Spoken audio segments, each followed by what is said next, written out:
Previously, we left off right after getting the 4th gym badge thanks to a Pidgey and a Dream.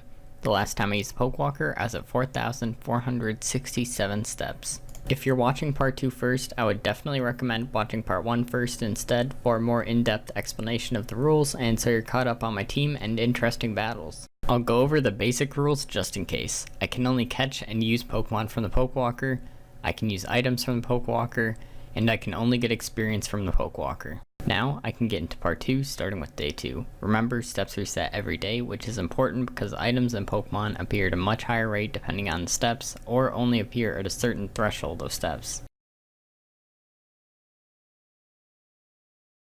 I hit the exact amount of steps for once, and I'm hoping for a Geodude. And since I have low steps, I have a 50-50 at a Geodude, or I think a Hoot Hoot.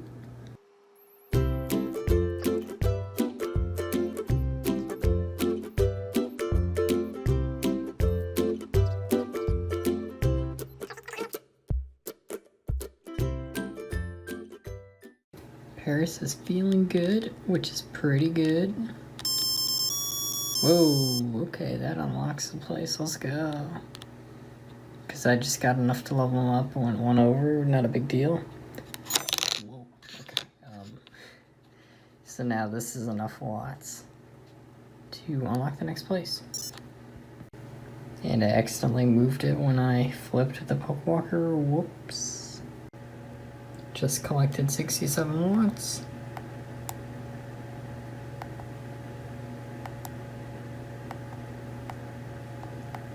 One of these days I won't accidentally go over the amount of steps I'm trying to get. It's just so hard to be precise.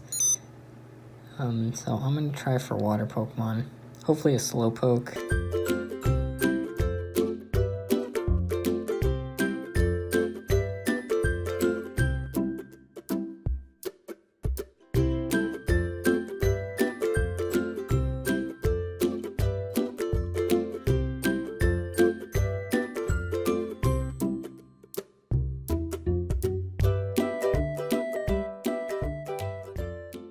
I needed a water type so that I could surf to the next gym. I give it to one of my Slowpokes, the one with the worst nature and ability, just in case I want to use the other one. This lone seal actually causes my team some problems, thanks to it using rest and my team not being able to finish it off before it uses that move. What I decided to do was paralyze it and lower its defense as much as I can so that Doduo can finish it off. In this fight, the first Pokemon sent out is Drowsy. My best Pokemon to deal with him is Wobbuffet. The issue is that Drowsy's only attacking moves are Confusion and Dream Eater, which he doesn't use since they aren't very effective. I think maybe I can poison or paralyze him with Pryce, but he'll always finish him off with Confusion. Even if Drowsy eventually hits Wobbuffet, he'll lock me out of Mirror Coat with Disable. Doduo is no match for Drowsy either, so it's time to use the Pokewalker. The Pokewalker came up with an exclamation mark, and you had to hit those right away, so I couldn't record right when it showed up. But Whopper joined you. Huh. Okay. Hey, I'm just on my stroll, and Doduo was like...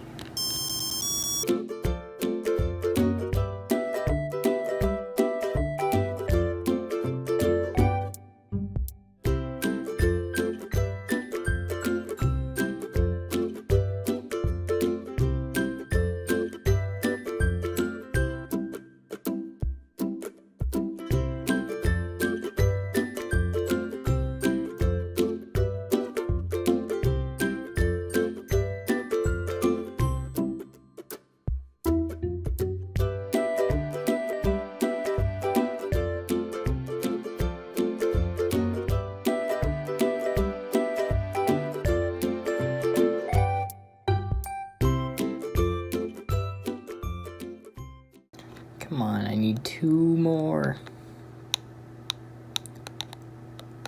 Bop, bop, bop, bop, bop. Come on.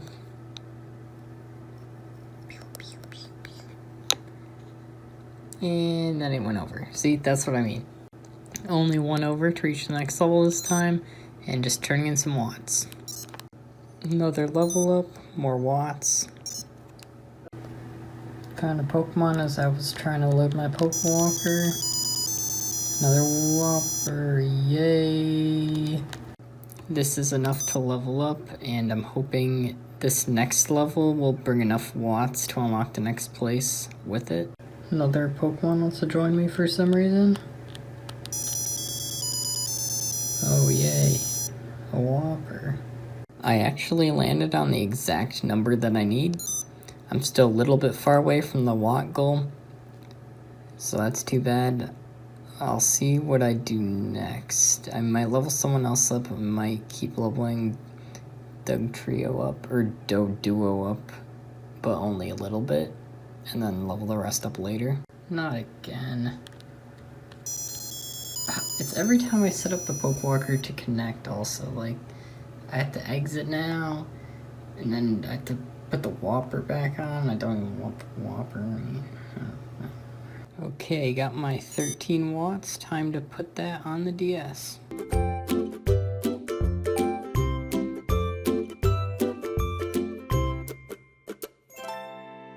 Okay, the Pokewalker is about to reset, so let's watch that together. Because I forgot to record that last night, and there we go. Day 3. So I'm only a little bit into my walk, only 137 steps, and I have 7 watts, but I'm going to use the dowsing machine twice and at this amount of steps because I'm looking for an X attack. That would have been cool if that was an X attack, but not cool. Lame.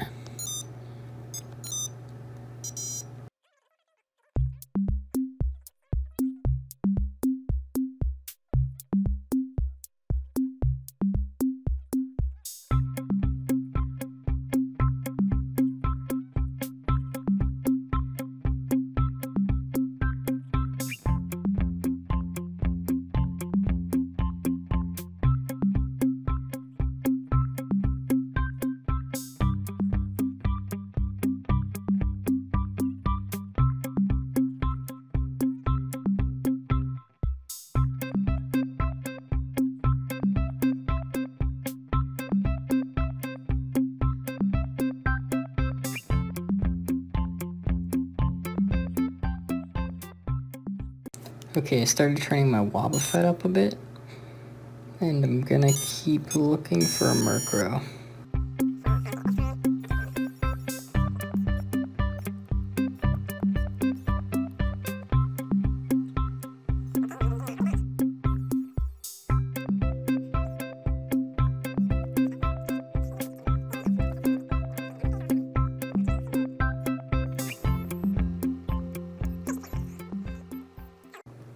Got my steps for level up.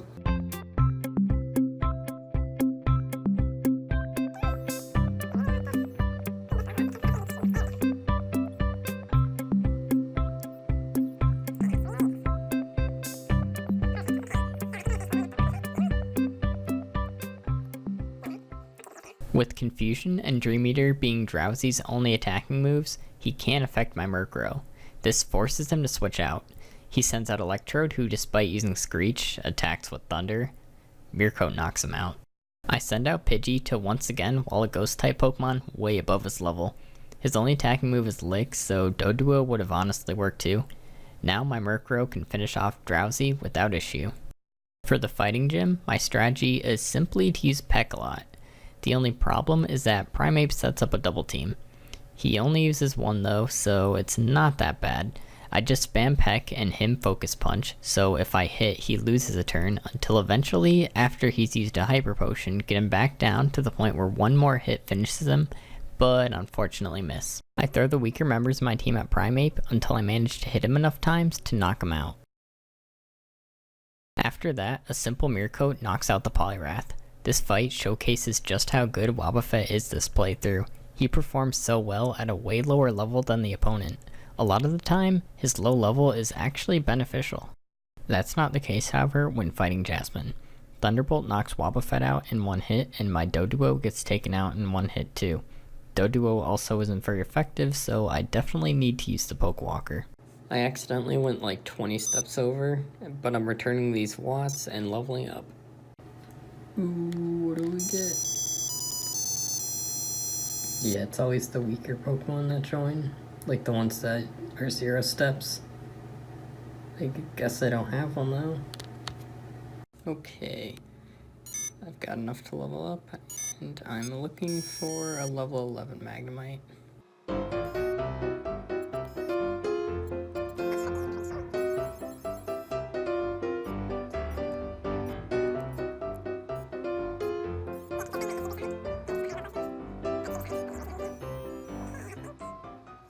I do a quick test to see how good my Pokemon are, and the combined strength of all my weak Pokemon still can't take out a single Magnemite, even with a Magnemite of my own. My Wobbuffet can now survive a Thunderbolt, but I wanted to survive with more health to use that later. Either way, back to the Pokewalker. In the middle of a stroll, and Wobbuffet is being patient. I have enough for level up again, and I'm going to be turning in my watts to unlock the next place. I'm still pretty far away, but I'm going to have to level up a bunch anyway. What? Wait, what? Oh, okay. Got another level up and more watts to turn in. Hey, what do you know? Another level up, but also watts. Oh me, oh my, what could it be? It's hoo-hoo. Another level, went a little over again, and turning in some watts. I have another level up. The next one isn't quite gonna unlock the other area, but I'm gonna unlock it before the next gym. These walks are starting to take a while, but I'll be back. I only need 20 more watts, so I'm gonna level up Wobbuffet a little bit, but not the whole way, and just get the 20 watts. There's the 1,000 watts.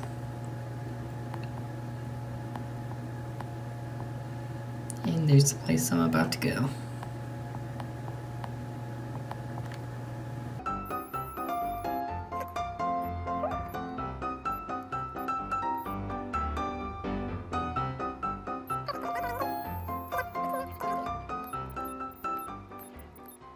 With my decently leveled Wobbuffet, I can survive a Thunderbolt with enough health to heal Wobbuffet later in the fight. The problem is that Magnemite usually goes for Thunder Wave first, and a full Paralyze means I have to restart. This time, Magnemite goes straight for Thunderbolt, so I can take it out with the Mirror Coat. The second Magnemite is a little more complicated. I use Mud Slap on my Geodude since the only offensive move that affects him is Sonic Boom, which always does 20 damage. I misplay a little here by using the Soda Pop on Wobbuffet while Geodude is still in. I should have used Mud Slap again in case the Magnemite missed, which he did, so I can set up more Mud Slaps since I need him to miss my Ghastly once and could have easily used my other weak Pokemon as fodder. This Ghastly knows a very important move, Curse, so as long as Magnemite misses, it will be affected by the Curse, meaning I can throw my weaker or less effective Pokemon at the Magnemite until he faints. And even get Jasmine to use a Hyper Potion, which doesn't cause any real issue for my team. There's only one Pokemon left, a level 35 Steelix, which is the reason I healed my Wobbuffet earlier. It uses Screech, so I cautiously switch into my only other remaining Pokemon, just in case my lowered defense causes Wobbuffet to get one shot. But when I re-switch in my Wobbuffet, he goes for Screech again, and I have no choice but to go for Counter, which fortunately knocks Steelix out without me fainting. Unsurprisingly, Team Rocket makes my team look like it's actually good. I'd say they were a walk in the park, but as I found, especially with this playthrough, that's actually more difficult. The battle against Pryce isn't going to be easy. Ice is super effective on Doduo, leaving Wobbuffet as my main playmaker. This, coupled with the level gap and 2 of the opposing Pokemon knowing rest, makes this an uphill battle. None of my Pokemon can take the Seal out easily without Ghastly putting up a curse first. If the Seal is asleep or uses Hail, I can get one up and weaken it with my Doduo until it finally faints. The same strategy doesn't work for Dugong, however, because it knows Ice Shard and always goes for it against my Ghastly. And my Wobbuffet is at that awkward level where it takes a lot of damage to reflect, but always leaves a Dugong alive and at a range where it will follow up with Rest. If this happens, I have to restart because I can't deal with the Dugong, let alone the Piloswine. And I can't curse the Dugong while it's asleep thanks to Sleep Talk, and even if it Sleep Talks into rest, my team is too weak to finish the Piloswine if the battle gets to that point. After many more losses where I only saw the Piloswine like twice, and at that point my team was so weak that the one Pokemon left did like 5% of his health and then just faints in one hit, I went to the Pokewalker, but this will be a short trip if my plan works. Holy heck, that is one patient Wobbuffet. Heck yeah. Okay, I took this guy for a walk to level him up, and I'm gonna save a lot of my watts for the dowsing machine to try to get citrus berries and stuff, but I've got enough where I can use some of them to try to get another ghastly. I might as well.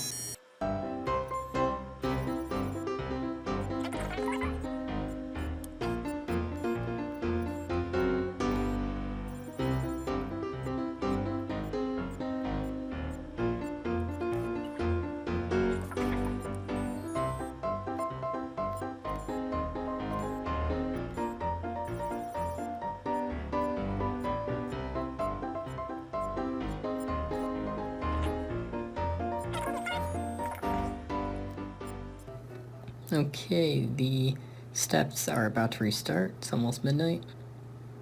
And there we go. Now I can use the watts that I already have.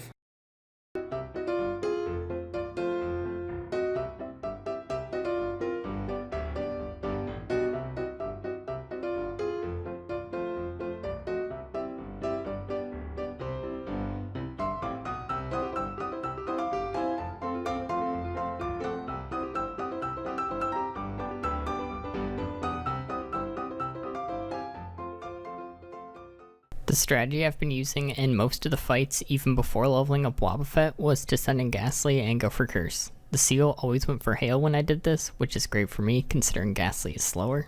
The next turn, I would switch out into Magnemite while Seal used Icy Wind.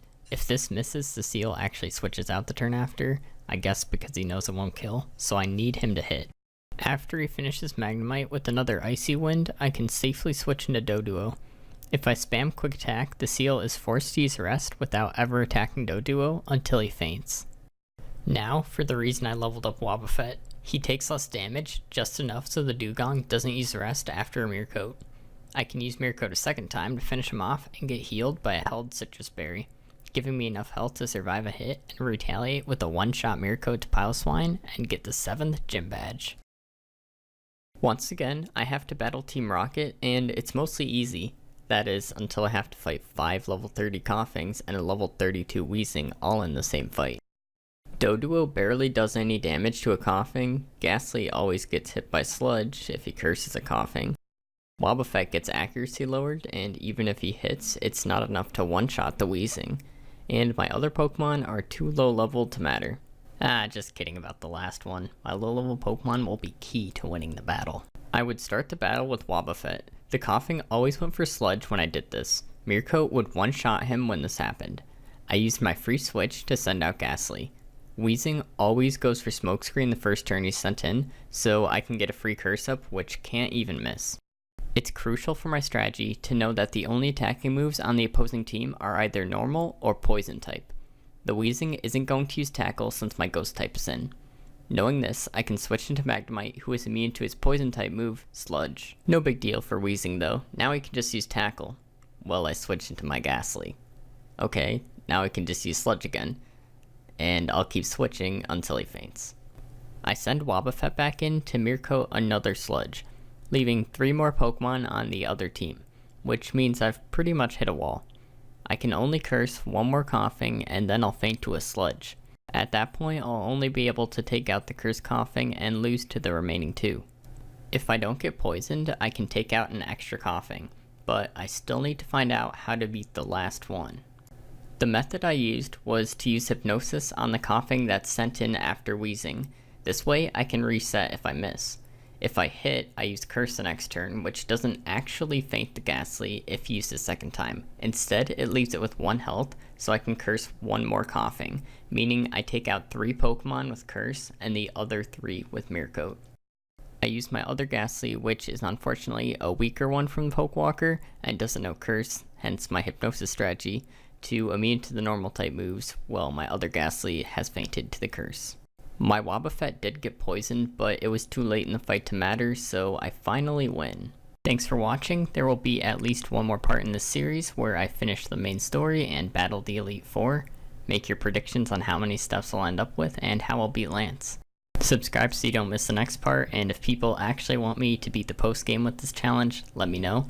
Although, I'll probably be using the same strategy I beat Lance with for most of the post game, and it's a tedious one to set up, so it might not be as interesting. And there's your one hint for the strategy I used to beat the Elite Four.